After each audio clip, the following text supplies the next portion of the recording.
In my kitchen, it's very hard to find a dish that everyone can agree on and everyone enjoys and everyone likes, including the kids. Not only that, but a dish that's extremely simple to make and takes very little time and requires very few ingredients. And that's what tonight's dish is one of the most delicious chicken dishes I've ever made. One of the first I actually made when I got into cooking. And it always has the kiddos coming back for a second plate. Now, that's something to cheer about. But let's not show you the finished plate. Let's rewind back and get to making it. This is maple Dijon chicken. So, as I said, this is an extremely easy dish to make and requires very little ingredients. And the key to this dish is the sauce. And what you're looking at right here, this is it. This is all you need. These 3 ingredients. Well, I mean, 4 if you count the rosemary, but that doesn't go in the sauce. But it's very, very simple. We're going to take these 3 things and combine them. So let's meet the stars of the sauce. First up, we have our maple syrup. Now you can use any maple syrup you prefer. I just happen to use this rather expensive bourbon barrel aged syrup, and it's delicious. Of course, next is our red wine vinegar. No brand necessary, this just happens to be the one that I use. And here we have our Dijon mustard. Like I said again, you can use any kind you prefer. I have just always used Grey Poupon Country Dijon mustard.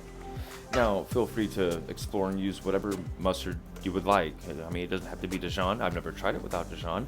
But just use whatever mustard, whatever syrup, whatever vinegar you would like. I mean, it's all about experimentation. But what I love about this sauce is I've used it on pork tenderloin, I've used it on chicken breast, and it always comes out delicious as always. But this evening, we are not going to be using pork tenderloin, which is what I normally cook this with. We're going to be using chicken breasts.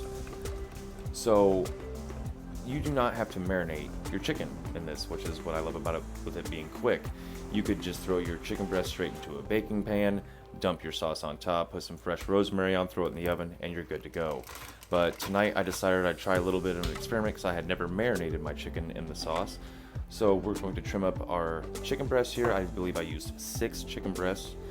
Put them in a Ziploc bag, throw our sauce on top, throw it into the fridge. I think I let them marinate about an hour. And after an hour, we will bring them out, put them into a pan, and we'll get to cooking.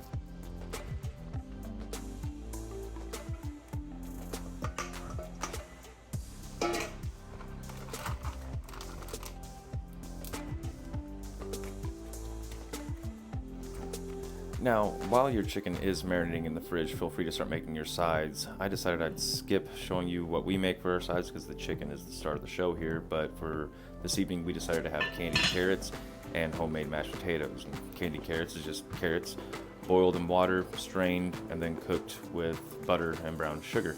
But now we're going to bring our star out, the chicken.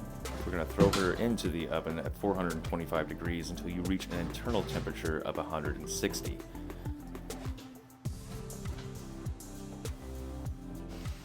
Now while your sides are finishing up on the stove and we have reached our internal temperature of 160 degrees, it's time to pull the chicken out and let's get a look. At this point I always like to double check myself. It seems my chicken breast got a little overcooked, but that's nothing too much to worry about. They're still going to be juicy and still going to be tender. At this point all we need to do now is remove our rosemary from the top. Feel free to pick off every little piece. Not necessary, but helps for plating. After this I always like to spoon some of this delicious sauce over top of the cooked chicken, and the one thing that's very good about this sauce is it goes very well with mashed potatoes. And as always, get a taste, see how we're sitting. We're sitting pretty, folks. Only thing left to do is to plate it up.